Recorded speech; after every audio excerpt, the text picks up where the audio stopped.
हम्म, आप सभी सोच रहे होंगे कि डॉक्टर साहब आज योगा मैट पे बैठे हैं, भ्रामरी कर रहे हैं, इसके पीछे रीज़न क्या है?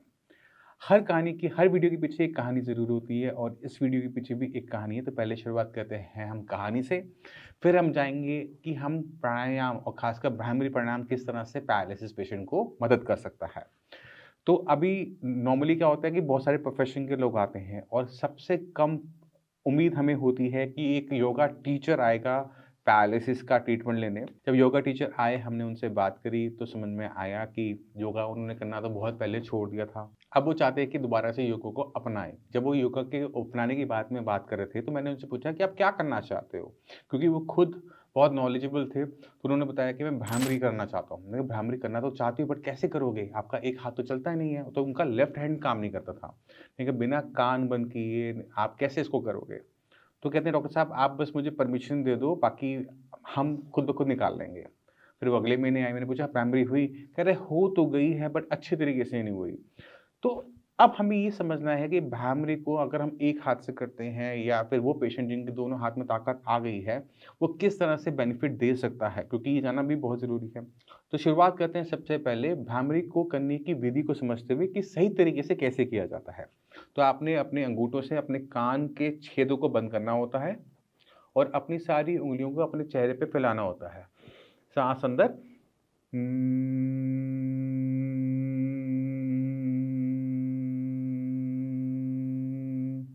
जब भी आप साउंड निकालते हैं तो आपको अपनी उँगलियों से वाइब्रेशन निकलती हुई महसूस होती है, जो कि आपके पूरे मस्तिष्क में फैलना शुरू कर देती है। अब जो सही है, जिनके हाथ ठीक-ठाक काम कर रहे हैं, थोड़ी बहुत वीकनेस है, वो पूरे तरीके से करेंगे।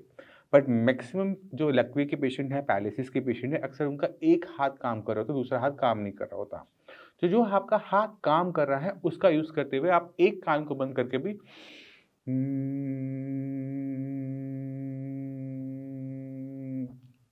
करेंगे। क्यों करेंगे, मैं आपको समझाता हूँ। आपको समझने की ज़रूरत ये है कि जब भी मेरे राइट साइड में क्लॉट आता है, तो मेरा लेफ्ट साइड बंद होता है। यानी मेरा जो राइट साइड का हाथ है, वो ठीक है और मेरा क्लॉट भी कहाँ है? Right side. तो अगर मैं इस तरह से करता हूँ और मेरे आधे सिर में वाइब्रेशन जाती है, कम जाती है, तो भी वो फ़ायदेमंद है। अब सवाल ये उठता है कि इस वाइब्रेशन को ब्रेन में भेजने से क्या मेरा क्लॉट निकल जाएगा? तो ऐसी कोई रिसर्च नहीं हुई जिसमें भई ये बताया गया हो कि भ्रामरी करने से क्लॉट डिसॉल्व हो जाता है या आपकी मानसिक क्षमताओं में फ़र्क आता है। बट आपको समझने वाली बात ये है कि जब हम भ्रामरी कर रहे हैं, तो हम साँस गहरी खींच रहे हैं, लंबी खींच रहे हैं, फेफड़ों में बहुत हवा भर रहे हैं।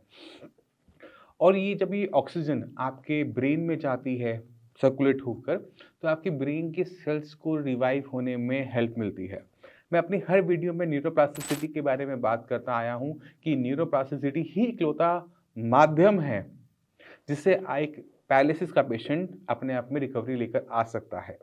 अब न्यूरोप्लास्टिसिटी अपने आप तो हो नहीं जाएगी, तो उसके लिए कुछ सामान चाहिए, है ना? तो खाना है, एक्सरसाइज़ है या फिर आपके हाई ऑक्सीजन लेवल की आपकी एक्सरसाइज़। ये तीनों ही मिलकर पेशेंट को रिकवरी करने में हेल्प करती है। अगर भ्रामरी किसी पैरालिसिस पेशेंट को फ़ायदा नहीं पहुँचाती, तो नुकसान भी नहीं पहुँचाती। तो जितने भी पेशेंट हैं पैरालिसिस के जो श्रेयास से जुड़े हुए हैं, मैं चाहता हूँ कि कुछ महीने, कुछ दिन नहीं, कुछ हफ्ते नहीं, कुछ महीने जितनी आपकी काबिलियत है, उस काबिलियत के अनुसार आप डेली बेसिस पे भ्रामरी करें। अगर आप एक कान को बंद कर सकते हैं, तो एक कान को बंद करें। अगर दूसरे कान को अपने दूसरे हाथ से मुट्ठी से भी बंद करेंगे, तो भी काम चलेगा। इस तरह से तो भी आपको वाइब्रेशन अच्छी महसूस होगी। आपको पूरी उँगलियों को चेहरे पे फैलाने की ज़रूरत नहीं है। आपने एक से किया, दूसरा हाथ आपका ऊपर उठ जाता है, कान तक आ जाता है, तो कान बंद किया, उँगलियाँ खुलती हैं, पूरी खुलती हैं। अगर हाथ बिल्कुल नहीं चलता, तो भी कोई टेंशन वाली बात नहीं। जितना आपसे होता है, उतनी करने की कोशिश करो। आपको जब हम सारी चीज़ें मिलके करते हैं, तो आराम दिख मिलता है। जब हम ऑक्यूपेशनल थेरेपी करते हैं, जब हम अपनी डाइट का बहुत अच्छा ध्यान रखते हैं, जब हम न्यूरोप्लास्टिसिटी को प्रमोट करने की मेडिसिन का इंटेक जो श्वास में करवाया जाता है, वो करते हैं। जब हम ये छोटी-छोटी चीज़ें जिसमें हमारी ज़िंदगी में बदलाव आ सके, वो करते हैं, जो हमारे रिज़ल्ट्स होते हैं, वो फ़ास्ट हो जाते हैं। अब कितने फ़ास्ट आते हैं, मैं चाहता हूँ कि आप पेशेंट से मिल के जाएँ। नमस्कार, मेरा नाम है डॉक्टर पुरु धवन और आज मैं आपको एक ऐसी पेशेंट से मिलवाना चाहता हूँ जिनका प्रोफेशन उनके हाथ से था, मेकअप करना।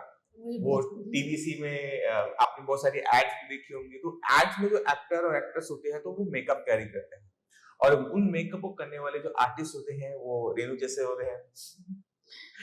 तो रेणु जी का जो काम रहा वो मेकअप का रहा।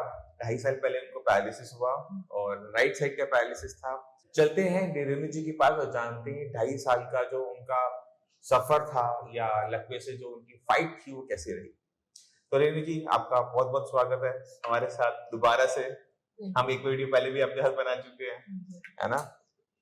तो अभी हमें को पता लगा कि आपने अभी एक मेकअप दोबारा से शुरू किया है। हाँ, कैसा लगा आपको? बहुत अच्छा लगा, ये मेरा पैशन है। बहुत पसंद है मुझे। अच्छा, तो ये जो आप दोबारा से अपने हाथ में फंक्शन पाते हो ब्रश पकड़ के, कॉन्फिडेंस लगा होगा अच्छा सा? वो सब मुझे बहुत पसंद है, बहुत ही कलर मुझे बहुत पसंद है, कलर्स पसंद है, बहुत ज्यादा। ठीक है। तो कहाँ रहते हैं आप? लाडू से लाडो से रहते हैं। और ये भी जो आप मेकअप वाले काम में कब से हैं?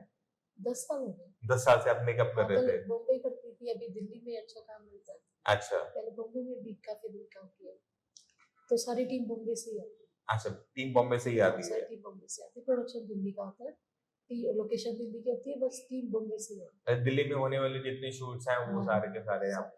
अच्छा, आप आपने मेकअप किया 3 साल बाद, कैसा लगा आपको? बहुत अच्छा लगा, मैं उस दिन बहुत खुश हुई थी, लेकिन 2 दिन तक उठ नहीं पाई बिस्तर से, थकावट ही नहीं हो जाती। थकावट ज्यादा हो जाती है। तो कितनी देर खड़े रहना पड़ता है आपको मेकअप के लिए? एक लड़के के मेकअप में हेयर मेकअप दोनों 1 घंटे में हो जाता है। 1 घंटे में हो जाता हो है। जाता है। और आपको पहले कितना टाइम लगता था? अब थोड़ा सा टाइम लगा था, 1 घंटा भी नहीं लगा, शायद आधा पौना घंटा लगा था। पहले कितना लगता इतना था? ही लगता है, मेकअप में टाइम लगता है सेट होने में। मेकअप में टाइम लगता था, टाइम उतना ही लगा टाइम उतना ही लगा। और बस थकावट ज्यादा हो गई। ये है कि बैठने से स्टेमिना खत्म हो गया ना। पहले ये मेकअप वाला काम रोज करते थे। पहले तो मैं 10-10 मेकअप एक साथ करती थी। हाँ, अब वो स्टेमिना चला गया ना, अब स्टेमिना दोबारा से बिल्डअप करना पड़ेगा। वही स्टेमिना की प्रॉब्लम। अब लोड नहीं लेना है एकदम खूब सारा, धीरे धीरे लोड बढ़ाना है, ठीक अभी है। थोड़ा रेस्ट पे हूँ, थोड़े दिन बाद देखूंगी। अभी तो 2 घंटे को जिद करने लग गया कि आप आ जाओ, इमरजेंसी मुझे कोई मिल नहीं रही है। मैंने कहा घर पे तो थोड़ा आओ तो सही, कुछ मैं हेल्प कर दूंगा। बोल भी रहा था मैं हेल्प करूंगा ना, मैं खुद कर लूंगी। वो काम जो अनाड़ी होता है वो हेल्प करे तो काम खराब करने वाली बात हो जाती है। वही वही मेकअप सामान की वैनिटी वो लेके आया था।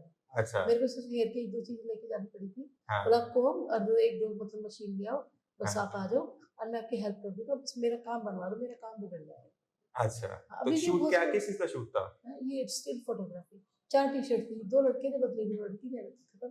अच्छा, हाँ, जैसे पूरा दिन का होता है तो 2,500-3,000 रुपये मिलते हैं। तो बोला कि कोई नहीं, 2 घंटे के 1500 दे दूंगा, आप आ जाओ बस। अच्छा। तो फिर मैं चली गई। मैंने कहा चलो किसी का काम बिगड़ रहा है तो बना के आ जाऊँ, थोड़ा हिम्मत करके चली गई। ये मेरा पैशन है। कॉन्फिडेंस आ जाता है ना, हाँ। जब आपने खुद अपने हाथ से कर लिया और वो वाला काम कर लिया जो आपको पसंद है। बहुत पसंद है। अच्छी बात है। खाना बनाना और ये तो मेरा बहुत शौक है। खाने में क्या बनाते हो? सब कुछ, कोई चीज, बस चिकन छोड़ के कुछ भी। चिकन छोड़ के? हाँ, चिकन कभी बनाया नहीं। और चिकन तो आपको खाना चाहिए, चिकन फिश तो आपको खानी चाहिए। घर पे अलाउड नहीं। वैसे खा लोगे? हाँ, मरता क्या नहीं करता। ठीक होने के लिए सब करूंगी। तो ये जब आपको पैरालिसिस हुआ था तो उस टाइम में आप क्या कर रहे थे? कब हुआ था, मतलब कैसे हुआ था, कुछ बता सकते हो? हाँ, मेरा यही था, शूट पे ही थी उस दिन। मेकअप का काम करते थे। हाँ। तो ये आपको सोते सोते हुआ था, सुबह उठा देखा कि ये दिक्कत हो गई, या नहीं, वीकनेस आनी शुरू हुई थी? मैं मेकअप हो चुका था मोसी, जैसे शूट मेरा था उस दिन, शूट छोड़ के, और वो बोली कि मेरे को, मुझे नहीं पता, आज तू आ। मैंने कहा मैं मेकअप शूट पे हूँ, मैं नहीं आ सकती। बोली कोई बात नहीं, वहाँ तो अपनी टीम छोड़ के तो मेरा मेकअप करने आ जा, शादी है घर पे, और तूने बोला था तू आएगी, आज मुझे जाना पड़ा। फिर मैं वहाँ गई, उसका मेकअप किया था मैंने, हेयर करने लगी ना, अब मेरा ये वाला पैर, अब मुझे ऐसा लगा जैसे कि है ही नहीं, मैं मार रही जोर से पैर को। हाँ। और अचानक से पहले पैर हुआ, फिर ये हाथ हुआ, और फिर मैं बैठती चली गई, फिर मेरी आवाज वगैरह सब चली गई। अच्छा, ऐसे आया पूरा सुन हो गया था? पूरा फुल सुन हो गया था, हाँ, काम करना बंद कर दिया? बिल्कुल काम करना, आवाज सब चली गई थी। और फिर वहां पे लोग फिर मैं कहाँ? वो अकेली थी, वही उसने, मैंने उसको कहा मैं किसी डॉक्टर को बुला दे, मुझे कुछ हो गया है।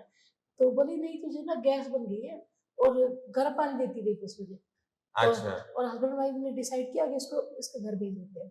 तो मैं द्वारका में थी, द्वारका में से मेरे को बेटे को बुला के आगा दिरस्ती पार्सल कर दिया, ये नहीं कि डॉक्टर के पास ले जाए मुझे। फिर वहाँ ही तो जेठानी बोली डॉक्टर के पास हम ले जाएंगे, इसको हम लेके जाएंगे वहाँ आयुर्वेदिक दिखाने के लिए। तो यूपी में रात को 2 बजे पहुंची मैं, 8 बजे मुझे पैरालाइज आया, रात को हाँ 2 बजे मुझे तो पहले 4 घंटे बर्बाद कर दिए। हाँ वैद्य के पास लेके गए मुझे, अच्छा और वैद्य ने कुछ दवाई दी, उससे थोड़ा सा सुबह थोड़ी थोड़ी आवाज आई, और 1 हफ्ते तक मेरी उंगली तक नहीं हुई कुछ भी। अच्छा उसके बाद फिर उन्होंने मालिश वाली लगवाई कोई, तो थोड़ी थोड़ी उंगली हिलने लगी, बोला बीपी चेक करो, तीसरे दिन बोले बीपी चेक किया तो 280 था मेरा तो बीपी हाई रहा होगा तभी आपको बीपी रहा हाई, होगा। मेरा बीपी हाई तो बीपी की मेडिसिन नहीं खाते थे? मेडिसिन छोड़ दी थी मैंने, वही गलती की थी। हाँ ठीक है। अब जब आपकी अब कितना टाइम हो गया है यहाँ से ट्रीटमेंट लेते हुए श्रेयास से? 5 महीने हो गए, 6ठा महीना। ये 6ठा महीना है। और 5 महीने पहले क्या कंडीशन रही आपकी? पहले तो मैं चल ही नहीं पाती थी, जब मैं आई थी आपके पास पहली बार मैं रोई थी कितना, क्या मुझे ठीक कर दो मेरे को। मेरा तो वो वीडियो नहीं, मैंने वीडियो होती है वो दिखाता हूँ आपको। सही कह रहे हो आप, है उस ना? टाइम तो मुझे वो याद है, वो तो जब आप कह रहे थे कि घर वालों ने मना कर दिया था। हाँ मम्मी तो ये बोलती थी कभी ठीक ही नहीं होगी, तो हाँ। पैसे खराब कर दिए। हाँ इलाज तो बहुत कराया मैंने, आराम कहीं से नहीं लगा, यहीं से लगा है। चलो एक बार हाथ उठा के दिखाओ, हाथ तो पूरा, उंगलियां बंद करो, खोलो। हाथ में कोई दिक्कत नहीं, हाथ तो पूरा ठीक हो गया। फेस भी पूरा ठीक हो गया। हाँ हाथ तो जितना मर्जी कर सकते तो हो। बाकी जो पैरालिसिस के पेशेंट हैं उनको क्या कहना चाहोगे? यही कि अच्छा ट्रीटमेंट है, आपको लेना चाहिए, बहुत अच्छा। मतलब कि आज मैं दोबारा से अपने शूट पे गई तो मुझे अच्छा लगा, बहुत अच्छा। तो आपने क्या निराश सीख? नहीं होना चाहिए बस। हाँ निराश नहीं होना चाहिए। और एक चीज बहुत सीखने वाली ये है कि कभी भी आपकी जो मेडिसिन होती है बीपी की, चाहे आप आयुर्वेदिक खाओ चाहे आप एलोपैथिक खाओ, बट अपनी बीपी को कंट्रोल में करके रखो किसी भी कीमत पे। अगर किसी भी कारण से आपका बीपी बढ़ता है तो बीपी की वजह से ब्लड के अंदर ब्लीडिंग, ब्रेन के अंदर ब्लीडिंग हो जाती है, जिसे हम हेमरेजिक ब्रेन स्ट्रोक भी कहते हैं। और जैसे ब्रेन के अंदर ब्लड स्पिल होगा, ब्रेन को डैमेज होगा और हमें लकवा देखने को मिलता है। तो मैं उम्मीद करता हूँ कि इस वीडियो से आपने 2 चीजें सीखी कि ठीक कैसे होना है और बीमार कैसे नहीं होना है। तो मैं उम्मीद करता हूँ फिर भी माइंड में कोई भी डाउट हो कुछ भी पूछ सकते हो, मोस्ट वेलकम, आप आके मिल सकते हो। इसी के साथ चलने की आगे चाहेंगे, मिलते हैं अगली वीडियो में, तब तक के लिए नमस्कार।